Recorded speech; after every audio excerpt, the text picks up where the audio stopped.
Fábio, Paris, fotografia e a depressão em volta da vida perfeita. Hoje nós vamos falar sobre o caso Fábio. Primeira coisa que eu quero falar pra vocês é que esse vídeo aqui tá completamente desassociado a qualquer tipo de roteiro preparado pro YouTube. Eu vim fazer esse vídeo aqui do jeito que a gente fazia antigamente, os primórdios aqui do YouTube, pra conversar com vocês sobre esse assunto, ativar o canal, monetizar e também aproveitar a oportunidade pra gente passar ideias que são legais e interessantes, sobretudo nesse mundo de viagens. Falando nisso, meu canal tava parado, eu tenho esse canal há 6 anos. Aqui eu falo sobre viagens, sou jornalista e também conto experiências da minha vida e comento outros assuntos.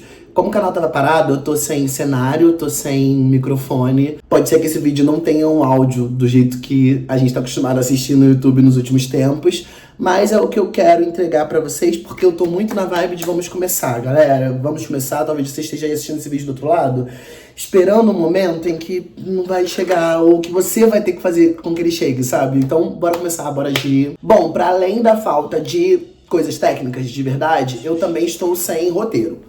Esse vídeo eu vim aqui conversar com vocês, trazer esse tema pra gente começar. Então, eu vou trazer coisas na minha memória que eu lembro, que eu vi em matérias, que eu ouvi pessoas falando, que eu assisti no TikTok. Mas nada do que eu vou falar aqui é completo e tem muitos dados, porque não é também a minha intenção. O objetivo é que a gente possa realmente dialogar sobre esse tema. O ano passado, ou há uns 2 anos atrás, eu fiz um vídeo aqui no meu canal sobre depressão e ansiedade na viagem. Aconteceu comigo, eu viajei no Réveillon de 2021 pra Bonito. E aquele momento era um momento muito especial pra mim. Eu tinha planejado aquela viagem há muito tempo. Era uma viagem que eu sonhava em fazer, entendeu? E eu planejei, tava vivendo um sonho, assim. Eu falo nesse vídeo, inclusive, é uma coisa que eu penso muito, que pra gente que vem de uma realidade muito ruim, pô, você tá tendo a oportunidade de viajar no Réveillon pra um lugar super foda do Brasil, em condições boas, sem passar perrengue, podendo escolher os passeios que você quer. Mano, isso é auge. E aí quando eu cheguei nesse momento da viagem, e o meu mochilão era de 65 dias, mano, bateu uma crise depressiva que eu não entendi. Eu tive um gatilho, tipo, 2 meses antes eu tinha perdido uma câmera, numa viagem também, uma GoPro.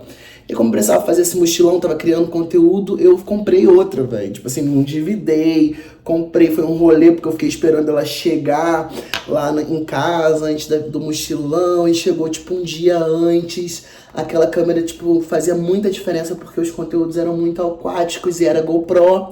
E aí eu fui e perdi a câmera, assim, quase perdi a câmera. Gente, essa base da Fenty Beauty tá laranja, tá? Como é que é o nome que faz? Quando fica laranja?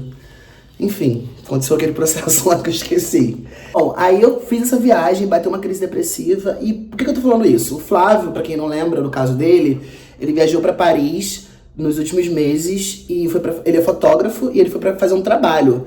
Então ele faz esse trabalho, que acho que era fotografar um casamento. E ele fotografa o casamento e passa uns dias, ele se programou para passar mais uns dias da viagem lá em Paris. E ele fica, assim, segundo os amigos, era um lugar que ele gostava muito, que ele amava Paris, um lugar que ele estava, assim, já acostumado a ir, não era a primeira vez. Ele tinha amigos que moravam lá, tinha um amigo dele que morava lá, que estava sempre com ele na viagem. E o Flávio simplesmente desaparece. A princípio ficou como um caso de desaparecimento, né?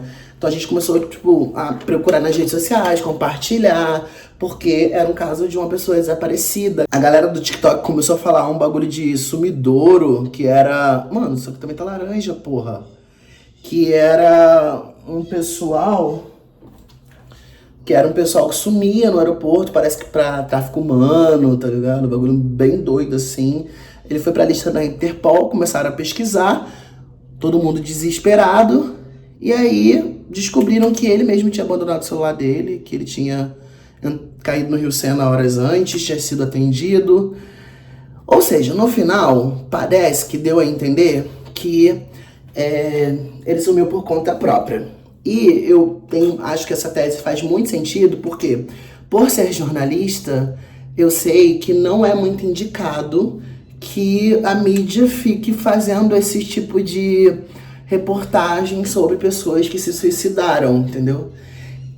E esse não desfecho de reportagens que foram muito aclamadas pelo público, que a galera ficou esperando uma resposta, né? Tipo, o jornalismo tem muito dessa característica de abrir uma questão e depois responder, né? De trazer ao público ali esse retorno daquilo que a gente estava buscando, né? E essa não resposta do jornalismo parece para mim muito que tem a ver com esse caso, porque é um pouco antiético, assim, esse tipo de publicidade em torno desse assunto. Então, por mais que eu esteja falando aqui, né, eu não sou uma grande mídia, e aqui a gente tá falando especificamente do tema viagens, né? Eu tava falando pra vocês sobre eu ter tido uma crise de depressão numa viagem, e eu me identifiquei muito com o Flávio. Assim, eu realmente, como eu disse pra vocês, esse vídeo não tá com um roteiro muito elaborado, então eu não fui pesquisar na família dele se ele já tinha histórico dessa doença, se ele se medicava, enfim, como que estava esse nível de relação dele com essa doença, se é que isso de fato existiu. É o que parece, de acordo com as publicações dos amigos, com o silêncio da mídia, com o silêncio das autoridades, principalmente sobre um caso que tomou repercussão, né? Acho que, se eu não me engano, foi 2 semanas direto de Fantástico, e nenhuma resolução depois. E aí, pensar em viagem e pensar em depressão principalmente viagens para outros países frios, locais que as pessoas, inclusive, são frias.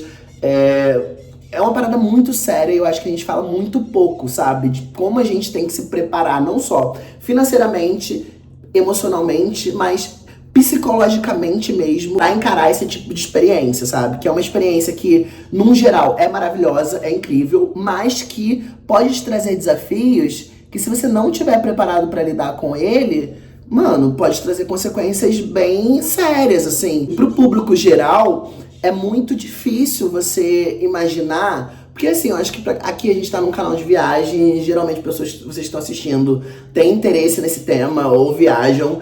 Enfim, existe um grupo de pessoas que estão acostumadas a viajar e pessoas que não estão acostumadas a viajar. E pessoas que não estão acostumadas a viajar tendem a pensar que quando você tá viajando não tem como ser triste. Não tem como acontecer nada que vai te trazer problemas, assim. Não tem como você entrar numa crise depressiva estando em Paris, sabe? No Brasil, inclusive, que a gente tem toda essa aclamação pela Europa, a gente tá sempre naquela do tipo assim, eu vou sofrer, mas vou sofrer em Paris. Amor, você pode sofrer em Paris e se jogar no Rio Sena. Sabe, assim? Então, abrir a mente realmente pra viagem não sendo um remédio para problemas crônicos e que precisam de tratamento. Nesse vídeo eu falo pra vocês, eu conto essa história da minha crise de depressão na viagem. Eu tive que voltar pra casa, porque eu tô sempre assistido por médicos, né? Tipo, faço terapia há 8 anos e chegou um ponto de eu ter que mandar mensagem pra minha psicóloga e falar, mano, tá acontecendo uma coisa bem estranha. E ela falar, volta pra casa, fica perto das pessoas que você ama. Ao longo do meu mochilão, depois eu viajaria com os meus amigos, então vai viajar com seus amigos depois e tenta segurar essa onda, porque não necessariamente o fato de você estar viajando quer dizer que você vai estar feliz. Principalmente quando você está sozinho em uma viagem, que você tem tempo, às vezes, para deixar os pensamentos virem. Pode ser que isso não acabe tão bem assim, sabe? Como a gente acha que é o caso do Flávio, sabe? Olhar pro Flávio como fotógrafo, trabalhando em Paris, num lugar que ele ama, indo realizar um sonho, é olhar para uma situação que não tem como dar errado. E tem, sabe? É óbvio que a gente não pode culpar ninguém, mas se eu tenho um familiar meu que passa por questões sérias psicológicas e essa pessoa vai para um país frio ficar por um tempo sozinho, eu não tenho que ficar tranquilo pensando, essa pessoa está vivendo o melhor momento dela. E sim, eu tenho que ficar super atento, porque essa pessoa está num momento de vulnerabilidade, longe de todo mundo, num lugar que ela não conhece, falando numa língua que talvez ela não fale tão bem, apesar dele falar francês, mas num caso, num geral, assim, numa língua que ela não domina, ela não consegue se expressar tão bem, então talvez eu precise estar mais presente agora do que quando essa pessoa tá aqui e ela tá perto de todo mundo que ela conhece, de tudo que ela gosta, de tudo que ela domina. Assim, a gente não tem certeza de nada, mas é bastante provável que isso tenha acontecido, né? E é legal que a gente consiga olhar pra isso, principalmente pros nossos amigos que estão fora do país agora, sabe? Às vezes a gente tem um amigo, acho que quase todo mundo tem um amigo que tá morando fora do país e a gente acredita que esse amigo está muito bem.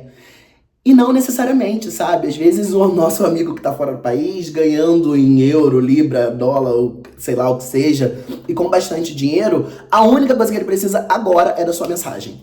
Tipo, é de um oi, é de um como você tá, sabe? E também, falando da depressão em geral, a gente precisa estar muito atento para as pessoas que a gente ama o tempo todo, independente do momento da vida em que elas estiverem vivendo. Essa doença, ela é tão ruim que ela pode simplesmente se manifestar no melhor momento da vida da pessoa, fazendo com que ela mesma acabe com seus próprios sonhos, sabe? Eu tenho uma música da Luísa Sonza, eu gosto muito dela, mas essa música especificamente que ela fala sobre tropeço nas pedras que eu jogo, eu nem mergulho e me afogo. E num sonho bom, eu mesma me acordo.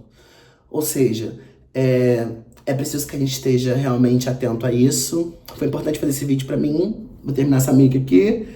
Um beijo e até o próximo vídeo.